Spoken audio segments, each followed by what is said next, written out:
Hello students, तो देखिए last lecture में हमने अपने चैप्टर सरफेस केमिस्ट्री में बात की थी अबाउट किसके बारे में। जी हाँ, हमने आपके कैटलिस्ट के बारे में बात की जिसे हम बोलते हैं आपका एंजाइम कैटलिस्ट। ठीक है, हमने देखा था कि एंजाइम कैटलिस्ट जो होते हैं बहुत ही स्पेसिफिक टाइप के कैटलिस्ट होते हैं जो आपकी केवल किसी पर्टिकुलर टाइप की रिएक्शन को क्या करते हैं, कैटेलाइज करते हैं। ठीक है, उनका मैकेनिज्म जो होता है वो हमने देखा था कि की लॉक टाइप का उनका मैकेनिज्म होता है। ठीक है, वो किस टाइप से वर्क करते हैं। ठीक है, ये सब चीज़ हमने देख ली थी। हमने जियोलाइट्स के बारे में बात की थी।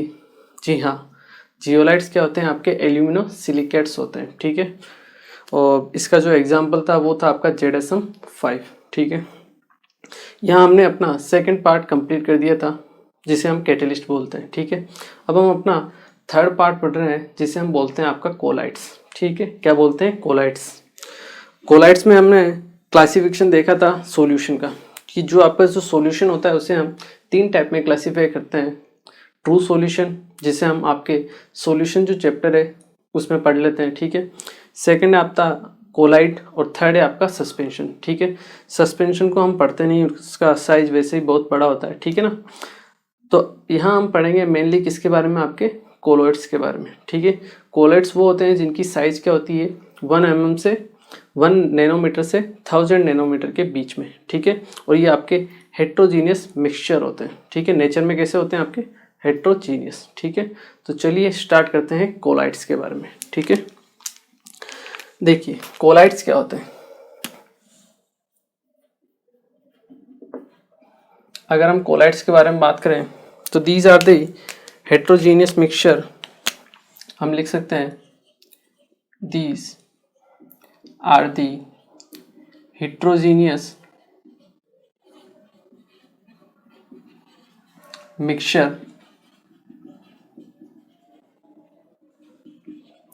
in which very fine particles जिनकी साइज क्या होगी अराउंड 1 नैनोमीटर टू 1000 नैनोमीटर। ठीक है, these are the heterogeneous mixture in which very fine particles of a substance, ठीक है, disperse into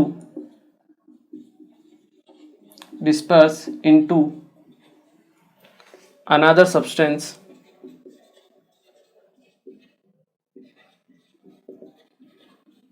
ठीक है, ये जो जगह है। ठीक है, देखिए ये जो सब्सटेंस होते हैं जो आपके बहुत ही फाइन पार्टिकल्स होते हैं, मिक्सचर होता है, इनमें एक सब्सटेंस क्या होता है दूसरे सब्सटेंस में क्या होता है, मिक्स होता है। ठीक है, अगर हम एक सब्सटेंस की बात करें इसे हम बोलेंगे आपका डिस्पर्स फेज। क्या बोलेंगे हम, डिस्पर्स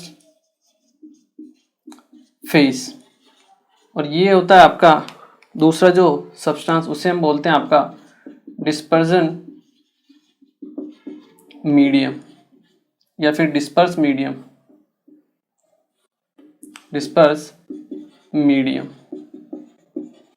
ठीक है, तो देखिए होता क्या है, जैसे कोलाइड्स के लिए हमने एग्जांपल लिया था किसका, आपके टेल्कम पाउडर का लिया था हमने एग्जांपल, या फिर आपके कॉर्नफ्लोर का। ठीक है, जो आपने मिक्स किया था किसके अंदर, वाटर के अंदर। तो आपका जो कॉर्नफ्लोर है, ठीक है, जो आपका टेल्कम पाउडर है वो किसकी तरह वर्क करेगा, एज ए डिस्पर्स फेस की तरह वर्क करेगा। ठीक है, और यहाँ पे आपका जो डिस्पर्जन मीडियम है वो क्या है, आपका वाटर है। ठीक है, तो कोलाइड्स जो होते हैं these are the heterogeneous mixture in which very fine particles की साइज रेंज ये है ऑफ ए सब्सटेंस जिसे हम बोलते हैं डिस्पर्स फेज, जो कम क्वांटिटी में होता है, वो क्या आपका टेल्कम पाउडर है। ठीक है, substance disperse into another substance जिसे हम बोलते हैं डिस्पर्जन मीडियम। मतलब आपने क्या किया, टेल्कम पाउडर को डिस्पर्स कर दिया है कहाँ पे, वाटर में। जैसे आप डिटोल जो होता है, डिटोल को आप वाटर में डालिए। ठीक है, जो आपकी बकेट होती है उसमें डालिए आप, तो थोड़ी देर बाद क्या है, वाइट सा सॉल्यूशन हो जाएगा वो, जहाँ पे आपका डिटोल रहेगा। तो वो भी आपके एक कोलाइडल का ही सॉल्यूशन का एग्जांपल होता है। ठीक है, चलिए ये होता है आपके डिस्पर्स फेस और डिस्पर्जन मीडियम। जैसे हम आपके ट्रू सॉल्यूशन में पढ़ते हैं ना, सॉल्वेंट के अंदर आपने सोल्यूट को मिक्स कर दिया है, ठीक है। उसी तरह से यहाँ पे डिस्पर्सन मीडियम में आपने क्या कर दिया, डिस्पर्स फेज को मिक्स कर दिया है, ठीक है। तो आप डिस्पर्स फेज जो होता है उसको हम किस तरीके से लिख सकते हैं, डिस्पर्स फेज जो होता है ये किसकी तरह वर्क कर सकता है, एज सोल्यूट, ठीक है, एज सोल्यूट। और जो आपका डिस्पर्जन मीडियम होता है या डिस्पर्स मीडियम होता है वो क्या होता है, works as solvent in true solution. तो जैसे आपके ट्रू सॉल्यूशन में सोल्यूट और सॉल्वेंट के पार्टिकल्स होते हैं, आप सोल्यूट के पार्टिकल्स को सॉल्वेंट में क्या करते हो, डिस्पर्स कर देते हो, मिक्स कर देते हो। उसी तरह से यहाँ पे जो डिस्पर्जन मीडियम है उसे सॉल्वेंट मानते हैं हम, और जो डिस्पर्स फेज है उसे हम बोलते हैं आपका सोल्यूट, ठीक है। मतलब ये तो हम ट्रू सॉल्यूशन की टर्म्स में बात करते हैं, लेकिन जब हम कोलाइड्स की बारे में बात करें तो हम उसे डिस्पर्स फेज और डिस्पर्सन मीडियम बोलेंगे, ठीक है। सोल्यूट सॉल्वेंट नहीं बोलते हैं, यहाँ पे क्या बोलते हैं, यहाँ पे डिस्पर्स फेज और डिस्पर्सन मीडियम। डिस्पर्स फेज तो आपका वो सब्सटेंस है जो आपका कम होता है, जिसको आप मिक्स करते हो, और जिसमें मिक्स करते हो उसे हम क्या बोलते हैं, आपका डिस्पर्जन मीडियम, ठीक है। चलिए एक बात तो ये हो गई, ये होते हैं आपके कोलाइड्स। अब हम इन कोलाइड्स का क्या कर सकते हैं, क्लासिफिकेशन करते हैं अलग अलग कैटेगरी के हिसाब से। तो सबसे पहले हम इनका क्लासिफिकेशन करते हैं based on their physical state, मतलब सॉलिड है या लिक्विड है या गैस है, उसके हिसाब से हम इनका क्या करते हैं, क्लासिफिकेशन, वो हम देख लेते हैं, ठीक है। सो नेक्स्ट टॉपिक है अपना classification of colloids on the basis of physical state. इसको एक बार आप नोट कर लीजिए, ओके। चलिए इसकी हम एक टेबल फॉर्म में बनाते हैं, ठीक है ना।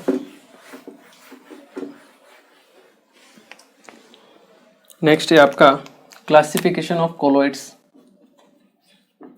Classification of colloids on the basis of physical state. यहाँ पे कुछ चीज़ें आपके समझने के लिए होगी और कुछ चीज़ें याद रखने के लिए होगी, ठीक है ना।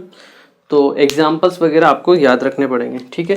एक टेबल फॉर्म में इसको हम बनाते हैं, जहाँ पे आपका डिस्पर्स फेस जो होता है उसे हम बोलते हैं आपका डीपी, शॉर्ट फॉर्म में क्या बोलेंगे, डीपी, ठीक है। और डिस्पर्जन जो मीडियम होगा उसे हम क्या बोलेंगे, आपका डीएम, ठीक है। ये जो आपके कोलाइड्स होते हैं इनको हम कोलाइडल सॉल्यूशन बोलते हैं, या फिर इनको हम सोल भी बोलते हैं, क्या बोलते हैं, सोल। तो कोलाइडल सॉल्यूशन, या फिर इनको हम क्या बोल सकते हैं, आपका सोल, ठीक है।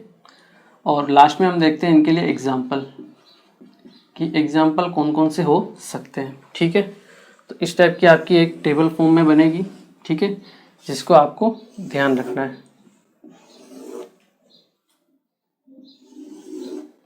ठीक है। चलिए सबसे पहले अगर हम डिस्पर्स फेस को लेते हैं आपका सॉलिड, हमने क्या किया, डिस्पर्स फेस को फिक्स कर दिया, ठीक है। हमने डिस्पर्स फेस को क्या ले लिया, सॉलिड ले लिया, फिक्स कर दिया है। एक चीज़ को हम फिक्स करेंगे और दूसरी चीज़ को वेरी करेंगे, ठीक है। फिर हम देखते हैं इनके एग्जाम्पल। फर्स्ट आपने क्या किया, डिस्पर्स फेस को क्या ले लिया, सॉलिड, ठीक है। सेकंड आपका सॉलिड, और ये आपका थर्ड भी क्या है, सॉलिड, ठीक है।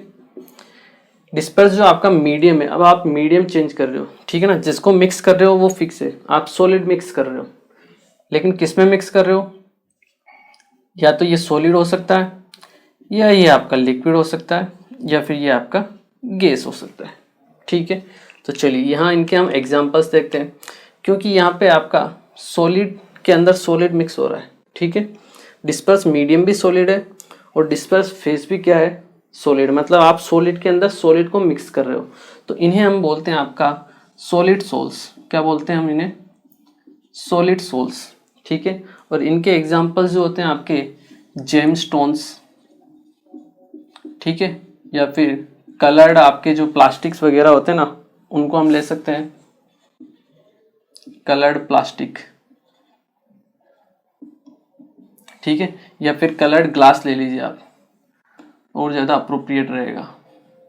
जो कलर्ड ग्लासेस होते हैं उनमें क्या होता है, ट्रांसपेरेंट जो आपके ग्लास होते हैं उसमें सॉलिड्स को क्या किया जाता है, डिस्पर्स किया जाता है, ठीक है। तो थोड़े बहुत आपको एग्जाम्पल ध्यान रखने पड़ेंगे, ठीक है, क्योंकि इनके ऊपर क्वेश्चंस पूछे जाते हैं और जनरली आपको एग्जाम्पल्स के थ्रू बताना पड़ता है, ठीक है। सेकंड है आपका लिक्विड के अंदर सॉलिड। आपने क्या कर दिया, लिक्विड के अंदर सॉलिड को डिस्पर्स कर दिया, तो इसे हम लिक्विड सोल्स भी बोलते हैं, ठीक है, या फिर आपका नॉर्मल सोल भी बोला जाता है, ठीक है।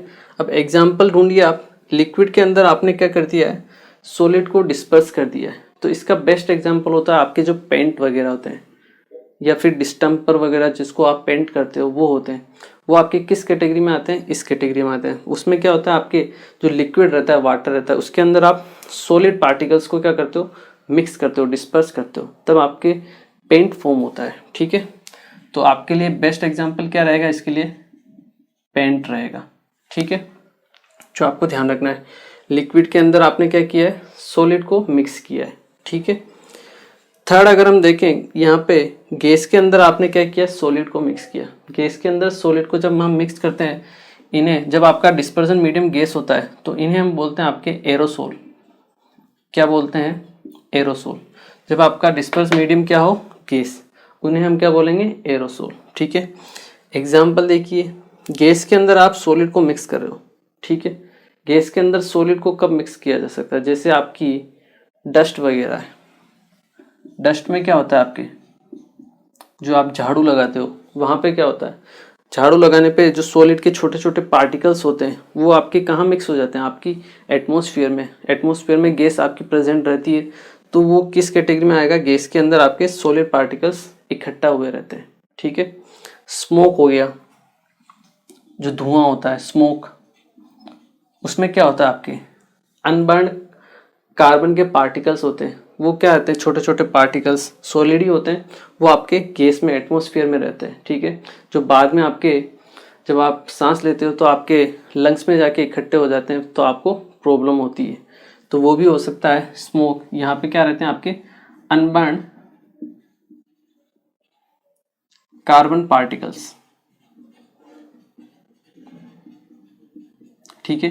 तो ये आपके किस कैटेगरी में आते हैं, डस्ट या स्मोक की कैटेगरी में आते हैं, ठीक है। ये होगी थर्ड कैटेगरी। फोर्थ अगर हम बात करें, अब हम क्या करते हैं, डीपी को फिर से चेंज करते हैं, इस बार हम लेते हैं लिक्विड, ठीक है। फिफ्थ भी आपका लिक्विड और सिक्स भी आपका लिक्विड, ठीक है।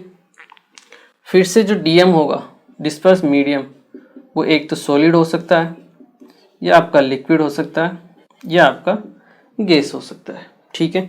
अब सॉलिड के अंदर अगर आप लिक्विड मिक्स करते हो, जैसे जो आपकी फ्रूट्स की जो जेली आती है, जेली वगैरह की, चॉकलेट्स वगैरह जो आती है, आपने देखा होगा, वो किस कैटेगरी में आती है, इस कैटेगरी में आती है, जहाँ पे सॉलिड के अंदर आप क्या करते हो, लिक्विड को फिल करते हो।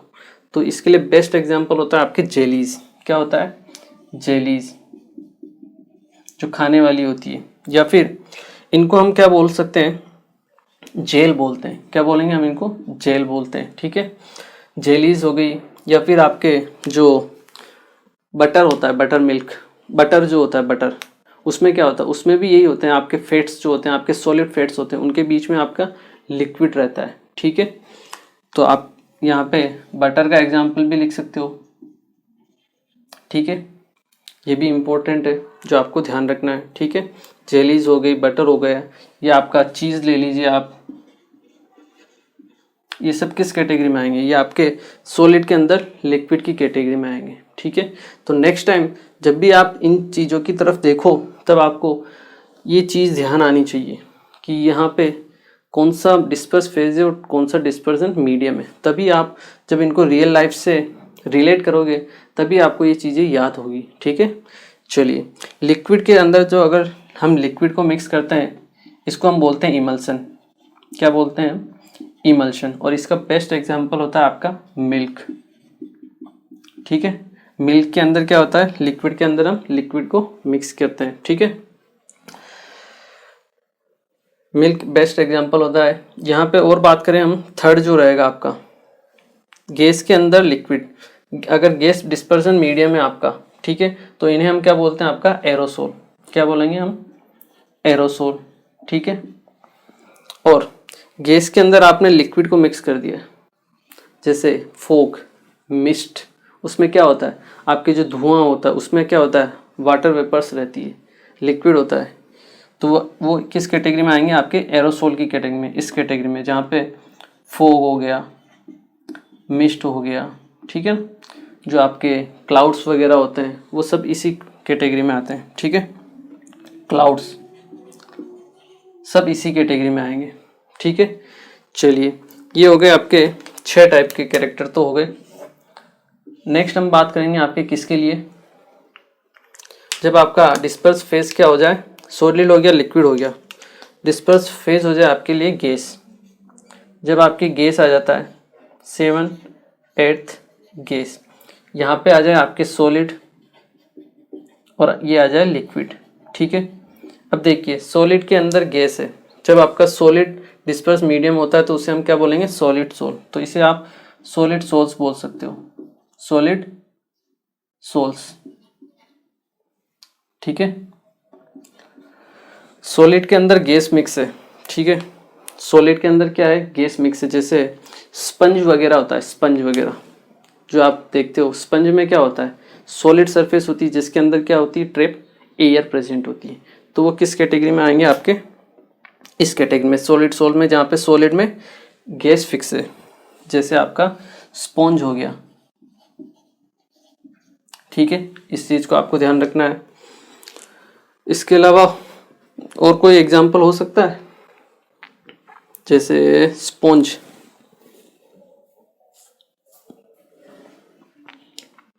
चलिए इसको हम देख लेते हैं। लिक्विड के अंदर गैस, अगर लिक्विड के अंदर आपने गैस फिक्स कर दी है, ठीक है, आपका डिस्पर्स मीडियम क्या है, लिक्विड है, और आपका डिस्पर्स फेस क्या है, आपका गैस है, तो इन्हें हम बोलेंगे आपके लिक्विड के अंदर गैस फिक्स कर दिया है आपने, ठीक है। इसके एग्जांपल्स क्या हो सकते हैं, लिक्विड के अंदर गैस फिलअप किया हुआ है, सोचिए, कोशिश कीजिए, लिक्विड के अंदर गैस, सोप यूज़ किया आपने, सोप जब आप कपड़े धोते हो तो जो बबल बनते हैं उनमें क्या होता है, लिक्विड के अंदर गैस ट्रैप होती है, ठीक है, मतलब एयर प्रेजेंट होती है, तो वो आपके इस कैटेगरी में आएंगे, जिन्हें हम क्या बोलते हैं, फोम। क्या बोलेंगे, फोम। तो आप एग्जाम्पल लिख सकते हो, सोप, बबल, ठीक है ना, जो भी आपके झाग बनते हैं, फ्रोथ आप बोल लीजिए इन्हें, फ्रोथ, वो किस कैटेगरी में आते हैं, आपके इसी कैटेगरी में, जहाँ लिक्विड में आपका गैस होता है। 9th जो है आपका, क्या है आपका 9th, गैस प्लस गैस। अगर आप गैस और गैस को मिक्स करो तो ऐसा कोई कोलाइडल सॉल्यूशन नहीं होता है। क्यों? क्योंकि गैस प्लस गैस क्या होता है, आपका एक होमोजीनियस मिक्सचर होता है, जबकि आपके जो कोलाइड्स होते हैं वो क्या होते हैं, नेचर में हेट्रोजीनियस होते हैं, ठीक है। तो गैस प्लस गैस कभी कोलाइडल सॉल्यूशन नहीं फॉर्म करता है, ठीक है। तो आप यहाँ नोट करके लिख भी सकते हो, डू नॉट फॉर्म, ठीक है, do not form colloidal solution as this is homogeneous mixture। क्या है ये आपका होमोजीनियस मिक्सचर है, ठीक है। अगर आपको विजिबल नहीं हो तो भी मैं बोल रहा हूँ, उसको आप नोट कर लीजिए। Gas plus gas do not form colloidal solution because, या फिर as this is homogeneous mixture. और आपका जो कोलाइड होता है वो आपका हेट्रोजीनियस मिक्सचर होता है, ठीक है। तो इस चीज़ को आपको ध्यान रखना है, ठीक है। चलिए इसको एक बार आप नोट कर लीजिए, और ऐसी ही आपकी जो टेबल है आपके एनसीईआरटी बुक में भी प्रेजेंट है, ठीक है। तो आपको उसको भी देखना है आज की आज ही, ठीक है। नोट करना है, एनसीईआरटी बुक को खोलना है, और उसमें मान लो अगर कुछ 1-2 एक्स्ट्रा एग्जाम्पल भी दिए हुए हैं तो वो भी आपको इसी टेबल में नोट कर लेने हैं, ठीक है। और ध्यान रखना है, क्लियर है। एग्जाम्पल्स इंपॉर्टेंट होते हैं, डायरेक्ट पूछे जाते हैं, इसलिए मैं बोल रहा हूँ आपको, ठीक है।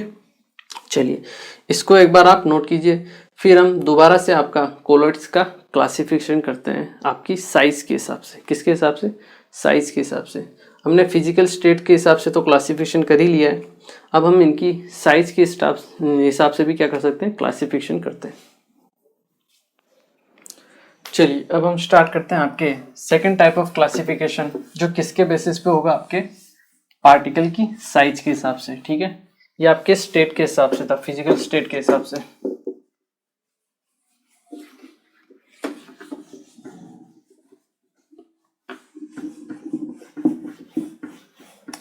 सेकंड जो अपना क्लासिफिकेशन रहेगा, classification of colloids on the basis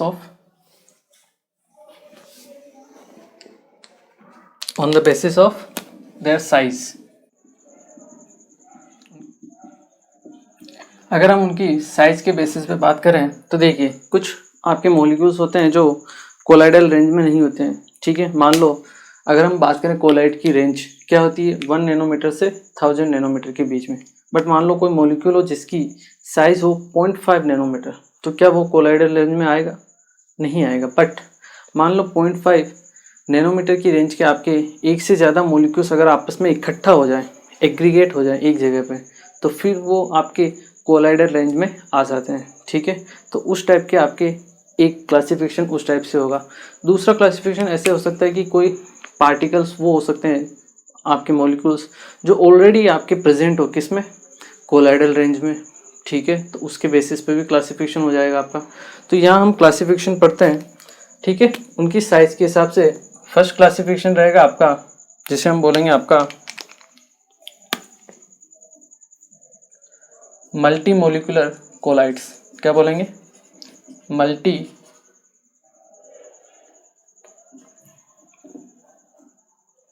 multi molecular colloids. ठीक है, यहाँ पे आपके एक मॉलिक्यूल्स जो होगा वो कोलाइडल की रेंज में नहीं होगा। वन मॉलिक्यूल जो होगा आपके वो आपके कोलाइडल रेंज में नहीं होगा। बट एक एक करके अगर आपके पास बहुत सारे पार्टिकल्स इकट्ठे हो जाए तो ये जो होगा साइज, ये आपके कोलाइडल रेंज में आ जाती है। ठीक है, नाम से ही पता चल रहा है मल्टी मोलिकुलर, मतलब इसमें एक से ज़्यादा मोलिक्यूल क्या होंगे? एग्रीगेट होंगे, एक साथ होंगे और आपके कोलाइड का फॉर्मेशन करेंगे। ठीक है, चलिए इसमें हम लिख लेते हैं in this type of collide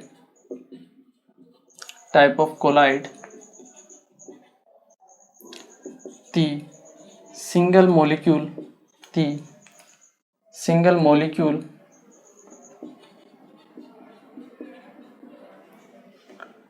cannot, or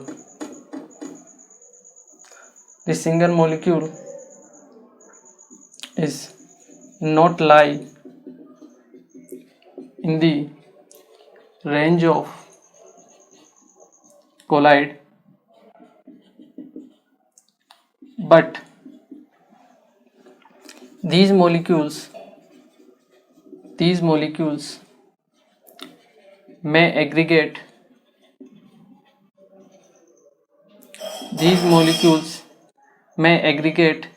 and comes in the category of colloid as their size increases after, उनकी साइज क्या होगी? इंक्रीज हो जाएगी आफ्टर एग्रीगेशन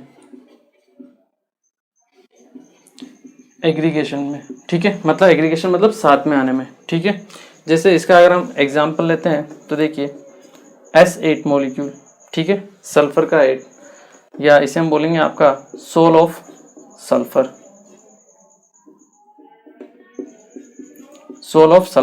ठीक है, मतलब सल्फर का कोलाइडल सॉल्यूशन।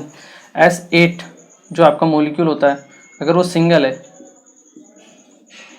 वन मॉलिक्यूल, तो वो आपके कोलाइड की कैटेगरी में नहीं आएगा।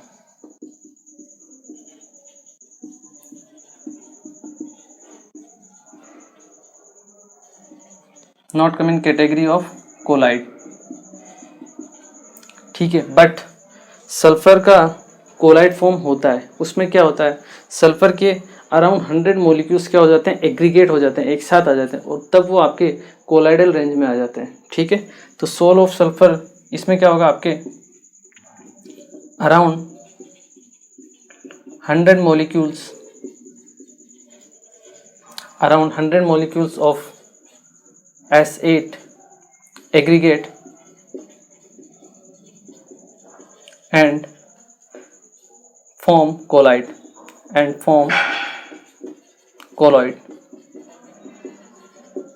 ठीक है, तो ये है आपका first classification, that is multi molecular colloid. ठीक है, इसे आप नोट कीजिए। फिर हम पढ़ते हैं अपना सेकंड टाइप ऑफ कोलाइड, जिसे हम बोलेंगे आपका मैक्रोमोलिकुलर कोलॉइड्स। देखिए, अगर हम बात करें मैक्रोमोलिकुलर कोलॉइड्स की, तो मैक्रोमोलिकुलर्स में मैक्रो मतलब साइज पहले से बड़ा है। ठीक है, माइक्रो होता है छोटा, मैक्रो मतलब बड़ा, मतलब पार्टिकल का साइज क्या है, ऑलरेडी उस रेंज में है जिस रेंज में आपको चाहिए, कोलाइडल रेंज में। ठीक है, इन these type of colloids the particles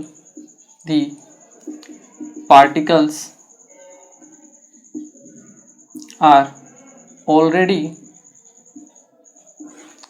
in the range of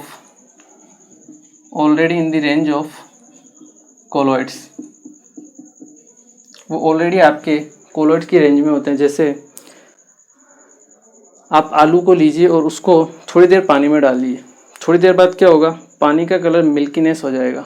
ठीक है, रीज़न क्या है, क्योंकि आलू में क्या होता है, आपका स्टार्च होता है। ठीक है, तो वो स्टार्च की वजह से आपके पानी का कलर मिल्कीनेस हो जाता है। ठीक है, तो वो आपके कोलाइड्स बन जाता है। बेसिकली देखा जाए तो आलू से आपके स्टार्च जो है आपके पानी में आ जाते हैं। ठीक है, तो वो एक आपका कोलाइड्स फॉर्म होता है। आप स्टार्च ले लीजिए या फिर कोई भी प्रोटीन्स ले लीजिए या फिर एंजाइम ले लीजिए। ठीक है, इन सबको क्या कर दीजिए, मिक्स कर दीजिए वाटर के साथ। ये तो आपका डीपी हो गया, डिस्पर्स फेज, और ये आपका डीएम हो गया। ठीक है, तो जो आपको रिजल्टेंट मिलेगा वो आपको कोलाइडल सॉल्यूशन मिलेगा। ठीक है, चलिए, ये हुआ आपके फर्स्ट और सेकंड टाइप की क्लासिफिकेशन। फर्स्ट है आपका मल्टी मोलिकुलर, सेकंड है आपका मैक्रोमोलिकुलर। एक और इसका क्लासिफिकेशन थर्ड होता है, थर्ड वन है वो आपका। ठीक है, इनको नोट कर लीजिए। उसके बाद हम पढ़ते हैं अपना थर्ड क्लास, मतलब इसी का जो थर्ड टाइप है उसके बारे में बात करते हैं। चलिए, अब हम बात करते हैं अपने थर्ड टाइप ऑफ कोलाइड्स, जिसे हम बोलते हैं आपका एसोसिएट कोलाइड। क्या बोलते हैं, एसोसिएट कोलाइड्स। वो ये जो आपका कोलाइड से देखने में ऐसा लगेगा कि आपके मल्टी मोलिकुलर टाइप का ही है, बट इसका जो फॉर्मेशन का तरीका होता है ये डिफरेंट होता है। ठीक है ना, तो थर्ड है आपका, दैट इज एसोसिएट कोलाइड्स।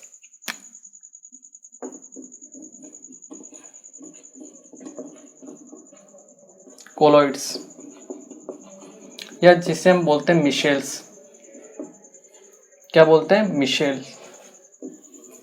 ठीक है, तो देखिए, आप क्या कीजिए, एक बकेट वाटर लीजिए। ठीक है, उसमें एक चम्मच क्या डालिए, थोड़ा सा क्या डालिए, उसमें सोप डालिए या फिर डिटर्जेंट डालिए। क्या आपको सोप बबल दिखाई देंगे, झाग आएगा उसमें? नहीं आएगा। आप मुट्ठी भर डालिए, अब तो झाग आएगा ना, बिल्कुल आएगा। ठीक है, तो ये कॉन्सेप्ट होता है आपके किसका, मिशेल्स का। ठीक है, मिशेल्स में अगर हम बात करें तो सोप मॉलिक्यूल्स, सोप जनरली क्या होते हैं आपके, ये होते हैं C17H35 COO- और Na+। ये आपके नॉर्मल इलेक्ट्रोलाइट्स होते हैं। ठीक है, इसे हम क्या बोलते हैं, आपका सोडियम स्टीरेट। ठीक है, ये आपका क्या है, नॉर्मल इलेक्ट्रोलाइट है। ठीक है, जो पानी में जाके क्या होगा, C17H35 COO- और Na+ में क्या हो जाएगा, ब्रेक हो जाएगा। ठीक है, तो जब आप वाटर का लेवल बहुत ज़्यादा लेते हो, वाटर बहुत ज़्यादा लेते हो, सोप जो लेते हो कम लेते हो, तो ये एज ए नॉर्मल इलेक्ट्रोलाइट की तरह वर्क करेगा, ठीक है। मतलब आपका सोप की तरह वर्क नहीं करेगा, झाग नहीं देगा, ठीक है। ये केवल आपके नॉर्मल इलेक्ट्रोलाइट ही रहेगा जो पानी के अंदर रहेगा, ठीक है। सोप में होता क्या है बेसिकली, अगर हम बात करें सोप के अंदर आपके दो आयंस होते हैं। एक तो आपका एक लंबी हाइड्रोकार्बन चेन होती है इस टाइप की C17H35 की, और साथ में एक ग्रुप होता है COO-, ठीक है। इसे हम बोलते हैं आपका पोलर ग्रुप। क्या बोलते हैं हम? पोलर ग्रुप या आपका पोलर पार्ट। और ये जो होता है आपका, इसे हम बोलते हैं आपका नॉन पोलर पार्ट। क्या बोलते हैं? नॉन पोलर पार्ट, ठीक है। जो पोलर पार्ट है इसे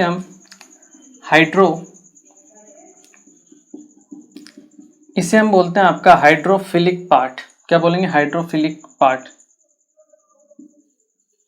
ठीक है।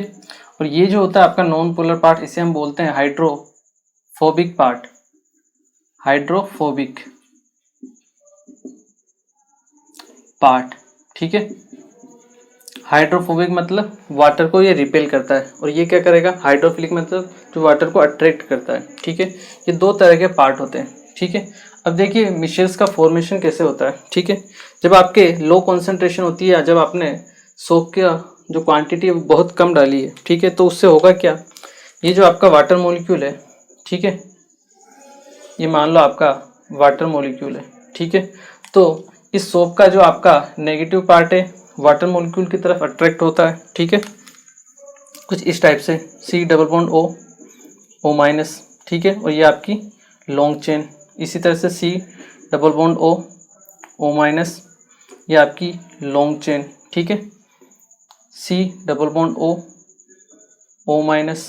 ये आपकी लॉन्ग चेन, ठीक है। C+O, ये आपकी लॉन्ग चेन। C+O, ये आपकी लॉन्ग चेन, ठीक है। तो इस टाइप से क्या होगा, आपके वाटर मॉलिक्यूल्स जो है किससे सराउंड हो जाएगा? आपके सोप मॉलिक्यूल से। और इस टाइप से जो आपका फॉर्म होता है, जब पार्टिकल्स इकट्ठे होते हैं, एसोसिएट होते हैं, उसे हम क्या बोलते हैं? Associate colloids. इसे ही हम बोलते हैं आपका मिशेल। क्या बोलते हैं हम? मिशेल। ये होता है आपका एसोसिएट कोलॉइड्स, या फिर इसे हम क्या बोलते हैं? आपका मिशेल, ठीक है। इसमें क्या हुआ, एक वाटर मॉलिक्यूल के साथ में आपके बहुत सारे जो सोप मॉलिक्यूल्स हैं उन्होंने क्या किया? अपने आप को एसोसिएट कर लिया है, ठीक है। इसलिए हम इसे बोलते हैं आपका एसोसिएटेड कोलाइड्स, ठीक है, एसोसिएटेड कोलाइड्स, ठीक है। और इसे ही हम क्या बोलते हैं? मिशेल, ठीक है। ये तो तब है जब आपके कॉन्सेंट्रेशन क्या है? कम है, ठीक है। मान लो अगर आपके पास कॉन्सेंट्रेशन हाई हो, ठीक है, तब क्या होगा? देखिए अगर हम बात करें आपके पास कॉन्सेंट्रेशन हाई है तो उस कंडीशन में क्या होगा? देखिए अगर आपके पास कॉन्सेंट्रेशन हाई है तो ये आपका वाटर मॉलिक्यूल्स है, ठीक है। इस वाटर मॉलिक्यूल की तरफ ये जो आपका हाइड्रोफिलिक पार्ट होता है, ठीक है, ये बाहर की तरफ रहता है, तो ये आपका हाइड्रोफिलिक पार्ट अंदर की तरफ रहेगा, ठीक है। C+O, ठीक है, C+O, C+O, ठीक है, C+O, C+O, ठीक है, C+O आपका O-। इस टाइप से आपके जो सोप मॉलिक्यूल्स है वो वाटर मॉलिक्यूल को घेर लेंगे जब आपकी कॉन्सेंट्रेशन क्या हो जाएगी? हाई हो जाएगी, ठीक है। मतलब बल्क के अंदर जब आपके झाग आ जाते हैं, ठीक है, तो उस कंडीशन में वाटर मॉलिक्यूल्स के चारों तरफ से क्या घेर लेते हैं? आपके सोप मॉलिक्यूल घेर लेते हैं, ठीक है। और ये भी आपका क्या होता है? मिशेल ही होता है, ठीक है। क्या होता है? आपके मिशेल ही होता है। यहाँ पे कॉन्सेंट्रेशन कम थी, ठीक है, यहाँ पे कॉन्सेंट्रेशन आपकी ज़्यादा हो गई है, बल्क में हो गया है, ठीक है। तो हम ये कह सकते हैं कि नॉर्मल कॉन्सेंट्रेशन पे जो आपका सोल्यूट होता है या फिर जो आपका सोप होता है वो नॉर्मल इलेक्ट्रोलाइट की तरह वर्क करता है, ठीक है। बट जैसे आपकी कॉन्सेंट्रेशन क्या हो जाती है? इंक्रीज हो जाती है, ठीक है ना। ये आपके दो पार्ट में रहता है, पोलर पार्ट में और नॉन पोलर पार्ट में, ठीक है, तो आपके एक मिशेल्स का फॉर्मेशन होता है, ठीक है। जो आपके कोलाइड पार्टिकल्स होते हैं वो, या फिर जो सोप के जो मॉलिक्यूल्स होते हैं वो एसोसिएट होते हैं आपके वाटर के साथ और एक मिशेल का फॉर्मेशन करते हैं, ठीक है। तो ये चीज़ आपको ध्यान रखनी है, इसकी तो थ्योरी लिख लेते हैं अपन, ठीक है। These are the colloids which at lower concentration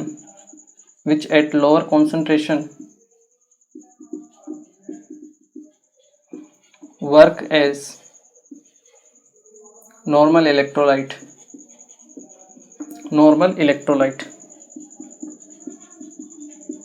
जब आपकी कॉन्सेंट्रेशन कम होती है तो ये आपके जो सोप मॉलिक्यूल्स होते हैं ये नॉर्मल इलेक्ट्रोलाइट की तरह वर्क करते हैं, ठीक है। बट एट हायर कॉन्सेंट्रेशन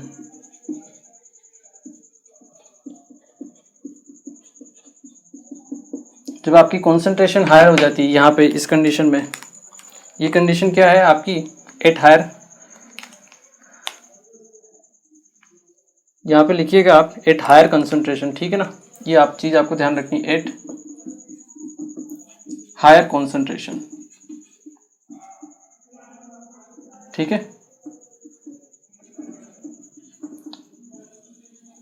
ठीक है। हायर कंसंट्रेशन पे आपका मिशेल फॉर्म होता है, ठीक है ना। नॉर्मल कंडीशन पे मिशेल आपका फॉर्म नहीं होता है, ठीक है। चलिए नॉर्मल में तो क्या है, ये इलेक्ट्रोलाइट की तरह ही वर्क करेगा, ठीक है। But at higher concentration these soap molecules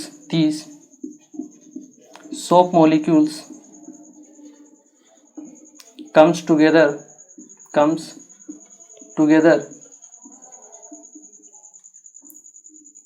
and associate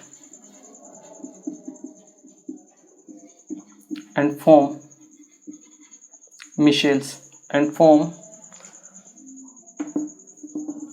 comes together and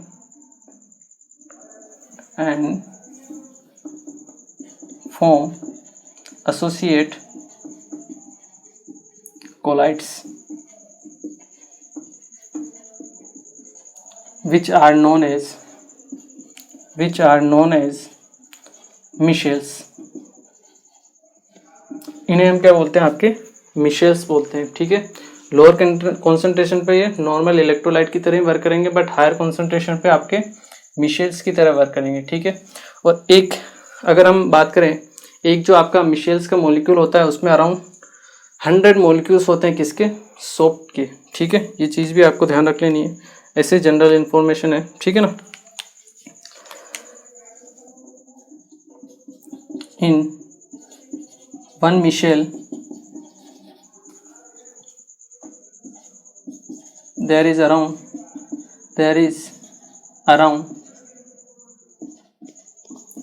100 soap molecules are present। कितने, अराउंड 100 मॉलिक्यूल्स, सोप के मॉलिक्यूल्स क्या होते हैं, प्रेजेंट होते हैं, ठीक है। ये चीज़ आपको ध्यान रखनी है, ठीक है। चलिए आपके जो सोप का जो क्लीनिंग एक्शन होता है कि सोप किस तरह से क्लीनिंग करता है कपड़ों की, उसका भी फैक्टर यही होता है, ठीक है ना। इसी के बेसिस पे हम उसको एक्सप्लेन करते हैं, ठीक है। एक बार आप इस सब को नोट कीजिए, फिर मैं आपको सोप का क्लीनिंग एक्शन बताता हूँ, ठीक है ना। इसके बेसिस पे रहेगा वो। चलिए ओके, चलिए यहाँ पे एक दो पॉइंट और हैं, वो भी मैं आपको बता देता हूँ, ठीक है ना। यहाँ जो मिशेल फॉर्म हो रहा है आपका, ठीक है ना, जो आपका मिशेल फॉर्म हो रहा है, ये आपको पता है ना, स्मॉल डिटर्जेंट डालने पर तो नहीं हो रहा था, आपने क्या किया, थोड़ा सा ज़्यादा डिटर्जेंट डाला था, ठीक है। मतलब आपको मिनिमम कॉन्सेंट्रेशन कुछ ना कुछ रखनी पड़ेगी, उससे नीचे अगर आप कॉन्सेंट्रेशन रखोगे तो आपके मिशेल का फॉर्मेशन नहीं होने वाला है। तो उसी कॉन्सेंट्रेशन को हम बोलते हैं आपका CMC, that is critical micelle, ठीक है, क्रिटिकल मिशेल्स कॉन्सेंट्रेशन।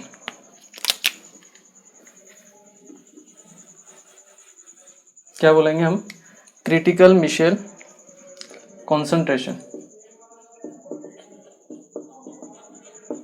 तो क्रिटिकल मिशेल कॉन्सेंट्रेशन क्या टर्म होगी, क्रिटिकल मिशेल कॉन्सेंट्रेशन वो मिनिमम कॉन्सेंट्रेशन होगी जिससे नीचे आप मिशेल फॉर्म नहीं कर सकते हो, ठीक है, मतलब उससे ऊपर ही आपकी मिशेल का फॉर्मेशन होगा, ठीक है। तो आप लिख सकते हो the minimum concentration, the minimum concentration above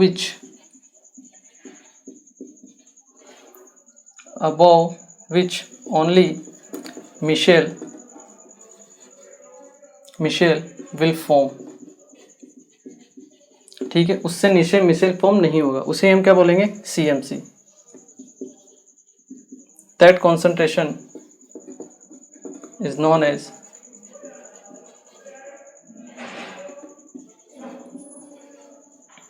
ठीक है, ये होगा आपका CMC। एक और टर्म आता है यहाँ पे जिसे हम बोलते हैं क्राफ्ट टेम्परेचर। क्या बोलते हैं हम, क्राफ्ट टेम्परेचर। क्राफ्ट टेम्परेचर आपका वो मिनिमम टेम्परेचर होता है जिससे नीचे आप CMC मतलब मिशेल का फॉर्मेशन नहीं कर सकते हो, ठीक है। जैसे CMC था जिससे नीचे आप मिशेल फॉर्म नहीं कर सकते हो, वैसे ही क्राफ्ट टेम्परेचर है जिससे नीचे आप मिशेल फॉर्म नहीं कर सकते हो, ठीक है। The temperature below which we cannot form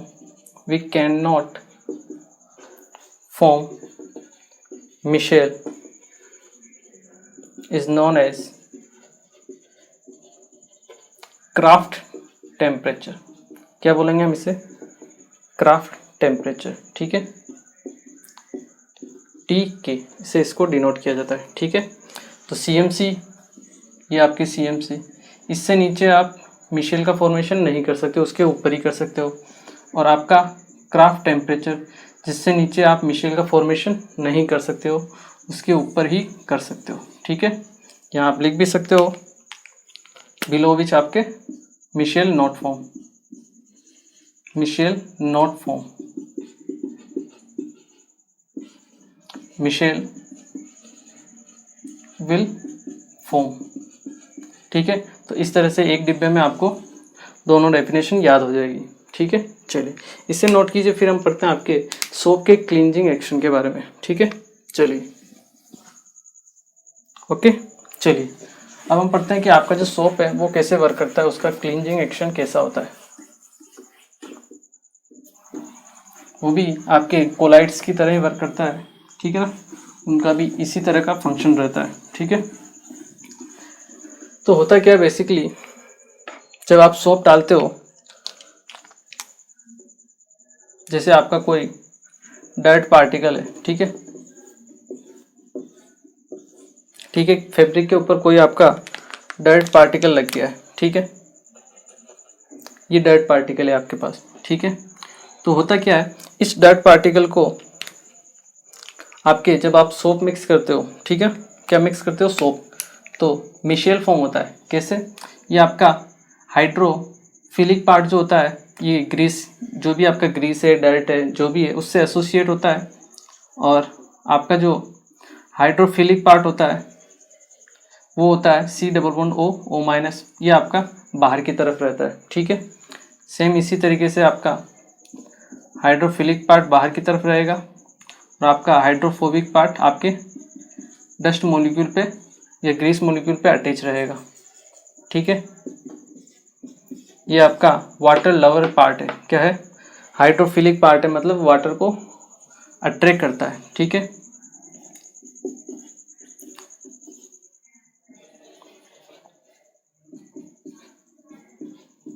इस टाइप से आपके क्या बनेंगे, मिशेल्स का फॉर्म होता है। क्या होता है, मिशेल का फॉर्म होता है। और जब ये मिशेल का फॉर्म हो गया, ये आपका ग्रीस मॉलिक्यूल्स, ठीक है, तो ये जो ग्रीस मॉलिक्यूल्स है ये ट्रैप हो जाता है, किससे, आपके सोप के मॉलिक्यूल से, ठीक है। जो आपका मिशेल फॉर्म हुआ उसने क्या किया, ये जो ग्रीस मॉलिक्यूल है इसको ट्रैप कर लिया है, ठीक है। अब जैसे पानी का फ्लो आएगा, आप धोने के बाद, साबुन लगाने के बाद पानी डालते हो, तो जैसे पानी का फ्लो आएगा, ठीक है, ये जो आपके हैं वाटर लविंग मॉलिक्यूल्स हैं, ठीक है, ये सब पानी के साथ कांटेक्ट में आ जाएंगे, ठीक है, अटैच हो जाएंगे, और पानी के साथ साथ सब बाहर निकल जाएंगे, और सभी मिलके आपस में इस ग्रीस के पार्टिकल को भी अपनी तरफ खींच के बाहर की तरफ लेके जाएंगे, ठीक है। जब पानी का फ्लो आएगा, सब ग्रीस को अटैच करके बाहर की तरफ निकल जाएंगे। ठीक है, ये होता है आपका क्लींजिंग एक्शन ऑफ सोप। ठीक है, हेडिंग भी डाल सकते हो आप, क्लींजिंग एक्शन ऑफ सोप। ठीक है ना, सिंपल सी चीज़ है, इसमें कोई हार्ड वाली चीज़ नहीं है। ठीक है, थ्योरी वगैरह इसमें कुछ है नहीं, फिर भी आप लिख सकते हो दी ग्रीस पार्टिकल, या फिर आपका ग्रीस की जगह आप डर्ट लिख लीजिए। ठीक है, डर्ट पार्टिकल या dust particle, the dust particle strapped by grease by Michel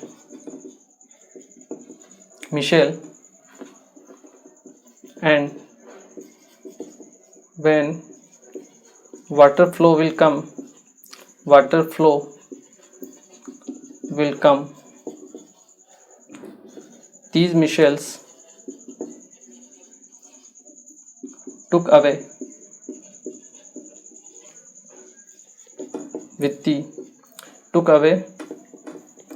the dirt particle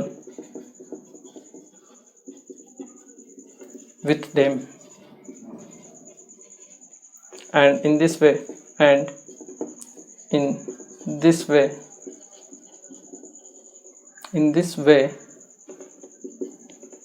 fabric becomes clean। आपका फैब्रिक जो होता है वो क्या हो जाता है, क्लीन हो जाता है। ठीक है, तो इस तरह से वर्क करता है, ये सिंपल सा वर्क है।